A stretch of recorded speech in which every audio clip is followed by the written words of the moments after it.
Chers amis, bonjour. Nous sommes le mardi 28 octobre 2025. Il est 10 heures. Quelques news de l'Arménie, de l'Artsakh et de la diaspora arménienne. Nicole Pachinian l'a affirmé. Donc, la route Trump est en fait entre Arméniens et Américains est en négociation avancée. Voilà donc le débat d'Arménia, de l'association culturelle Arménia.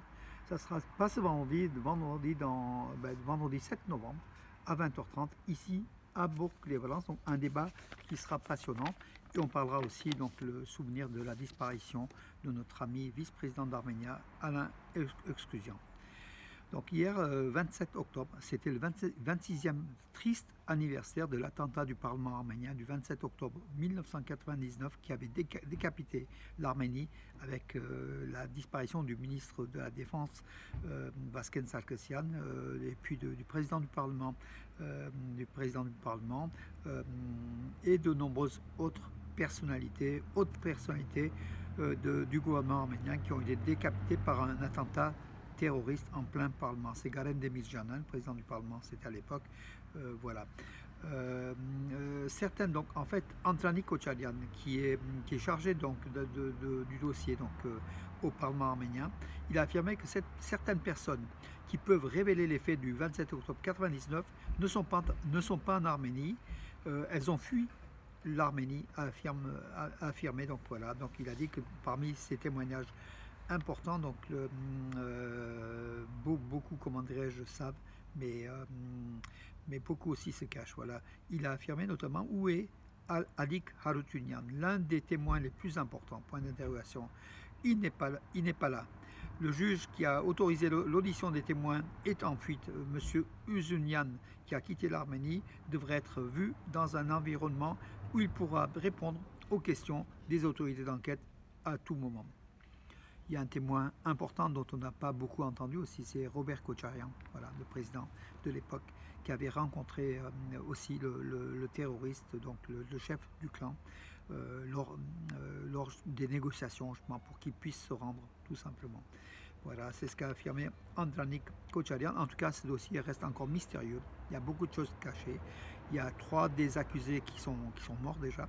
Des fois des morts étranges, même à l'étranger, donc il y a eu des morts par accident étranges. C'est un dossier quand même assez brûlant. 26 ans après, on ne sait toujours pas réellement les commanditaires de cet attentat qui a décapité le gouvernement arménien et qui a failli précipiter l'Arménie dans une guerre civile. Voilà pourquoi c'est important. Arat Mirzoyan, le chef de la diplomatie arménienne, a fait une déclaration hier.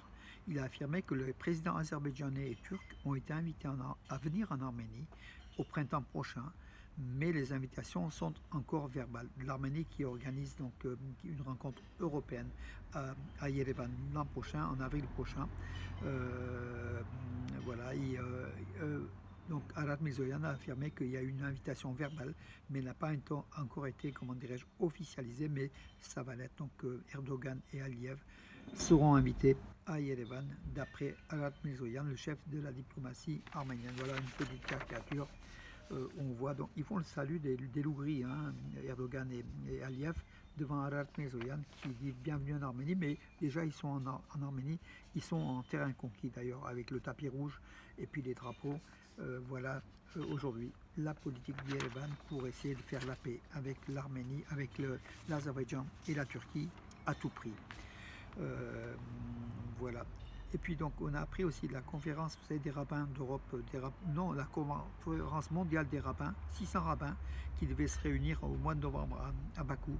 Cette conférence a été tout simplement annulée. C'est une bonne nouvelle plutôt, voilà, vu la situation, jugée manque de sécurité pour les rabbins, donc à Bakou.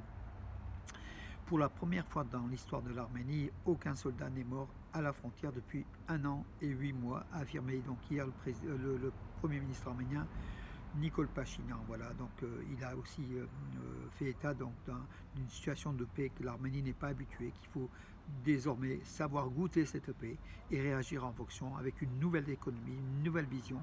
En fait, il veut faire que du neuf, hein, Nicole Pachinian, qui a donc au niveau de interdit l'accès des prêtres d'Echmiadzin à son lieu de culte de dimanche dernier, à Hovanavank, voilà, donc avec un prêtre défroqué.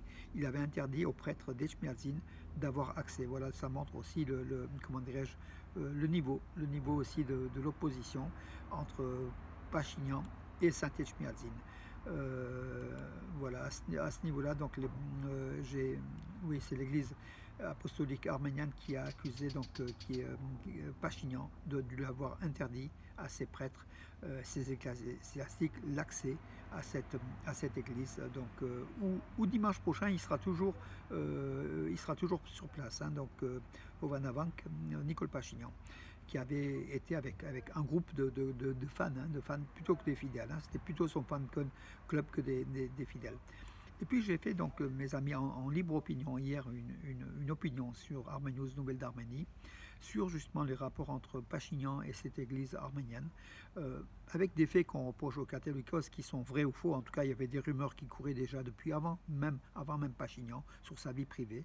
Mais si vous voulez, donc ce qui nous dérange aujourd'hui, c'est qu'en période préélectorale pour les élections parlementaires de juin 2026, où Pachinian risque beaucoup, important, hein, donc voilà, et qu'Echmiadzin soutient plutôt des candidats de l'opposition, comme le milliardaire arménien emprisonné, donc voilà, qui est le candidat le plus dangereux pour Nicole Pachinian. Aujourd'hui, donc, on a l'impression que c'est plutôt une campagne électorale qu'une campagne de religion, enfin d'éclaircissement des rangs de l'Église arménienne. C'est un prétexte, hein, d'après ce que je vois, d'après mon analyse propre. Mais certains ne partagent pas mon avis. Hein. Bien évidemment, on est en démocratie, ils ont le droit. Voilà, donc ils m'ont exprimé d'ailleurs leur mécontentement face à Hachement. Beaucoup disent que Pachinian a raison d'attaquer l'Église. Moi, je ne pense pas. Moi, je pense que l'Église est quand même quelque chose qu'il faut protéger, même si les hommes de l'Église, il faut le dire, sont parfois pas corruptibles. Parfois, ils ont aussi leurs défauts humains. Voilà, ils font aussi du business des fois. On le voit beaucoup en diaspora également. Hein, donc, les chefs de l'Église arménienne. Mais en tout cas, cette Église arménienne est pour nous le liant de la nation arménienne. Et l'attaquer, c'est quelque part fragiliser la nation arménienne, tant en diaspora qu'en Arménie. Voilà, donc aussi ces éléments-là qu'il faut tenir compte, mes amis, pour une vraie vision des choses. Hein, voilà. Sans être, comment dirais-je, un fidèle convaincu de l'Église arménienne, nous sommes de l'Église apostolique arménienne. Hein, de toute façon, on peut se demander pourquoi, dans ces mois de campagne électorale, Pachinian accentue ses attaques contre l'Église arménienne. C'est sans doute à visée électorale plus qu'à visée nationale, puisque Pachinian, lui, ne voit que l'Arménie réelle et pas vraiment la notion de l'Arménie historique, l'Arménie dont nous on voit ici en diaspora, hein, notamment l'Arménie occidentale. Voilà. Nicole Pachinian qui a salué les gestes de l'Azerbaïdjan pour faire passer les marchandises venant du Kazakhstan à travers l'Azerbaïdjan en direction de l'Arménie. L'Arménie a aussi levé de son côté toutes les restrictions de transit de marchandises vers l'Azerbaïdjan, donc en fait de Turquie vers l'Azerbaïdjan et de Nakhchivan et de l'Azerbaïdjan à travers l'Arménie vers le Nakhchivan et la Turquie. Tout cela est autorisé aujourd'hui par le gouvernement arménien qui a levé les restrictions. Je pense que c'est une bonne chose. Mes amis, donc juste une nouvelle un peu dure pour le football. Henrik Mkhitaryan, l'ex-capitaine de l'équipe nationale d'Arménie, blessé lors du match contre Naples samedi dernier, il sera indisponible pendant un mois.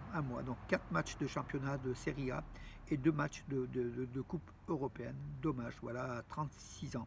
Henrik Mkhitaryan va devoir perdre encore un mois de convalescence de sa blessure.